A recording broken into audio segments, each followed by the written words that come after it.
today, we're digging into something pretty relatable, I think. How to, make money from your hard work without needing a ton of cash up front. Right. The idea is really about looking at business models where your effort, your labor is the main thing. Yeah. Our mission today is to explore these labor-intensive businesses and maybe find some surprisingly profitable angles based on the source we're looking at. Exactly. Less about finding big investors, more about, rolling up your sleeves strategically. Let's see what the actual potential is in these spots people might overlook. Okay, so the source kind of kicks things off by reminding us of those first jobs lots of us had, right? Like babysitting, mowing lawns. Oh, yeah, definitely. My first was delivering papers, but same idea. Right. And the source suggests these early gigs, these hustles, can actually be the foundation for like real adult income. It's all about businesses where your time and effort, that sweat equity, is the main investment, not a big bankroll. That's the core concept. Your dedication pays off directly. Okay, so let's jump in. First example they use is pet sitting. Yeah, pet sitting. It's a great way to illustrate starting small and growing gradually. How so? Well, you can start really simply. Maybe just people you know, friends, neighbors. Get some basic business cards made up super cheap these days and let word of mouth do its thing. Right. Low barrier to entry, built on trust. Trust and reliability, exactly. That's key. And the source suggests it can scale up quite nicely. Oh, definitely. They give this example. Say you have 8 to 10 clients. You visit them maybe 4 times a week. Right. Charging around, say, $15 a visit. That alone could bring in something like $2,000 a month. Wow, okay. And how much work is that, roughly? Well, if each visit takes about half an hour, including travel, maybe 20 hours a week-ish. That's not bad for $2,000 a month on the side. Not at all. And the source suggests that if you keep at it, build it up, you could potentially be looking at like $50,000, maybe even $60,000 a year. So there's a really clear link between the hours you put in and what you get out. Correctly. But, and this is important, the source stresses that you have to maintain that quality. Your reputation is everything. Makes sense. Can't slack off when someone's trusting you with their pet. Exactly. And they also mention premium pricing. Those early morning walks, late night visits, holidays. People will pay extra for that convenience. Ah, good point. Peace of mind for their furry family members. Right. And to really show the potential, there's this anecdote in the source. Oh, yeah. About a pet sitter who, get this, earned $21,000. Whoa. In just 3 weeks, looking after 6 pets while the owners were away on a long trip. $21,000 in 3 weeks. That's serious money, but sounds intense. Extremely intense. And that's the flip side the source brings up. Yeah, the money was great, but the sitter found it completely exhausting. I bet. Always on call, basically. Yep. Mm-hmm. Living at other people's houses, away from her own life. She actually decided it just wasn't sustainable for her long term. So it raises that question, doesn't it? How do you scale these things without burning yourself out? It's a crucial balance. You have to figure out the trade-offs. What works for you? Interesting point, too. The source mentions something about age, like people over 40 maybe having an easier time starting out in pet sitting. Yeah, they do touch on that. The idea seems to be about perceived trust. Right, like homeowners might feel more comfortable giving house keys to someone who seems a bit more, settled or experienced. Potentially. It's about that perception of responsibility, especially when it involves access to someone's home and caring for a beloved pet. Yeah, that makes sense. And speaking of responsibility, the source hammers home the practical stuff. Insurance and bonding. You absolutely need it. Right, the not-so-glamorous side. How much does that usually cost? Basic insurance might be a few $100 a year. Bonding, maybe another couple hundred on top of that. It protects everyone involved. And they mentioned hold harmless agreements, too. Yeah, basically contracts spelling out liability just in case something unexpected happens. But honestly, building that loyal client base through good service is your best protection in many ways. Okay, good advice. So moving from pets to plants. Lawn care. Ha ha ha, yeah.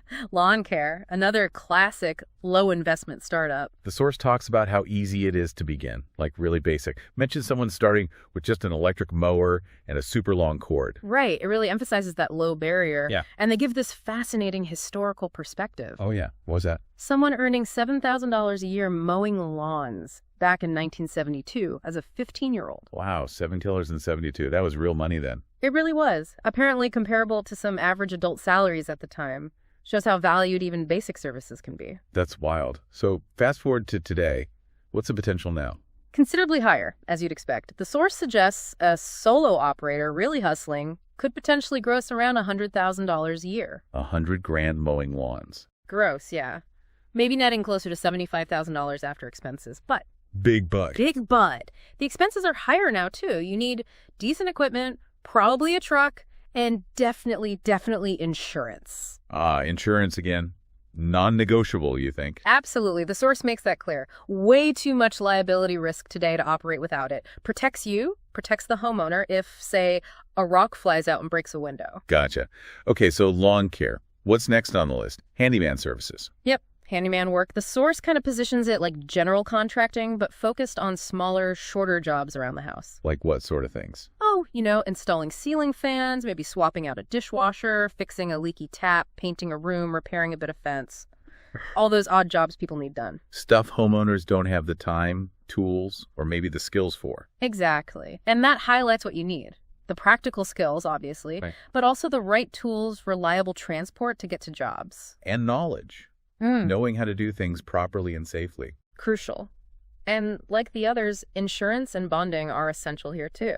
You're working in people's homes, often on plumbing or electrical systems. Right. Makes sense. And the earning potential. Is it similar to lawn care? It's in a similar ballpark, yeah. The source suggests a good handyman, someone reliable with good word-of-mouth referrals, could gross maybe $60,000 to $75,000. And net. After tools, insurance, gas. Maybe around $50,000. It depends on your expenses and how efficiently you run things, of course. Okay, so looking at pet sitting, lawn care, handyman, what's the common thread here? What are the big takeaways? Well, a few things stand out. Success really seems to hinge on your reliability, your dedication, showing up when you say you will. Building that trust. Building trust, exactly. That's huge. And then there's the practical side. The source mentions a lot of these can be cash businesses, which means you have to be diligent about tracking income for taxes. Self-employment tax is a real thing. Good point. Easy to overlook that. Yeah. The source also contrasts different ways of starting a business. Yeah, it draws a line between, like, jumping in with a big loan and lots of investment versus this slower, more methodical approach. And it leans towards the slow and steady. Definitely seems to recommend it. Less risk. Test the waters. A lot of people start these things on the side while they still have a day job. Use your existing paycheck to fund the initial small costs. See if it works. Exactly. And it helps you figure out if it's just, a way to make extra cash, like walking the neighbor's dog sometimes, or if you want to build it into a proper formal business. Right. There's a difference in commitment and structure. Yeah. Okay. Shifting gears a bit. The source talks about musicians. Yeah, it brings in a personal example, actually. Earning pocket money, playing drums. How much pocket money are we talking? Around $4,000 a year, doing maybe 40 gigs at about $100 each. So clearly needs talent, but the income can be pretty variable. Depends on getting the gigs. For sure. But then they mention another musician, someone retired, who's pulling in $40,000 a year playing local gigs. 40 grand. Wow. That's more than pocket money. Right. For this person, its serious disposable income adds a lot to their retirement lifestyle.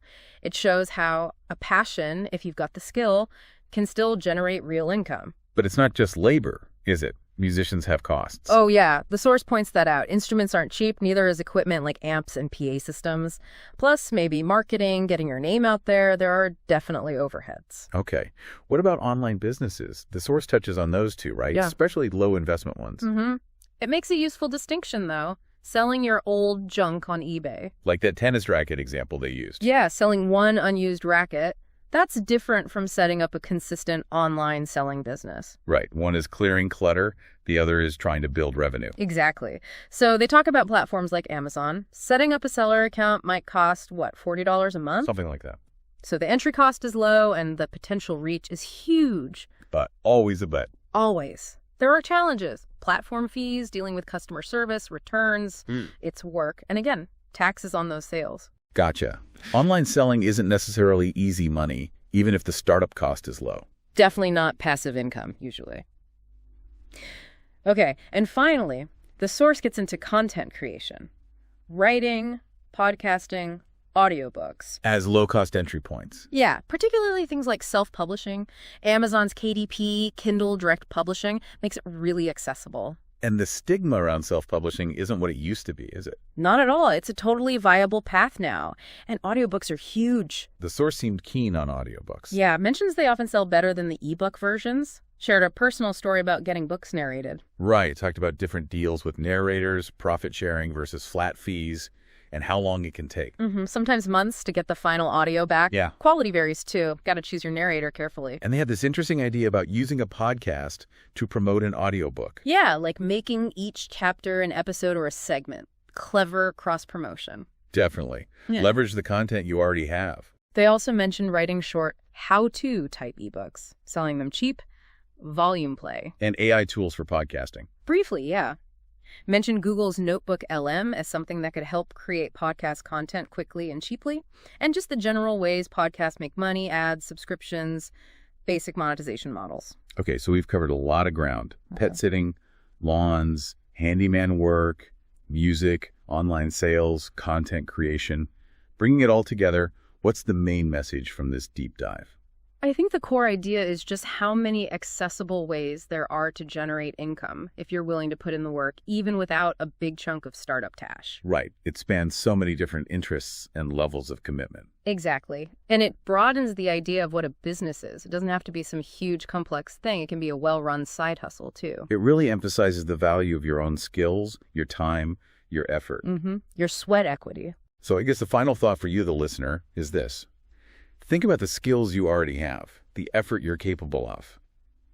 Could any of that be the start of your own, maybe surprisingly profitable venture? Yeah, even if it starts really small and just grows organically. What underutilized talents might you have just sitting there? Something to think about. Thanks for joining us on The Deep Dive.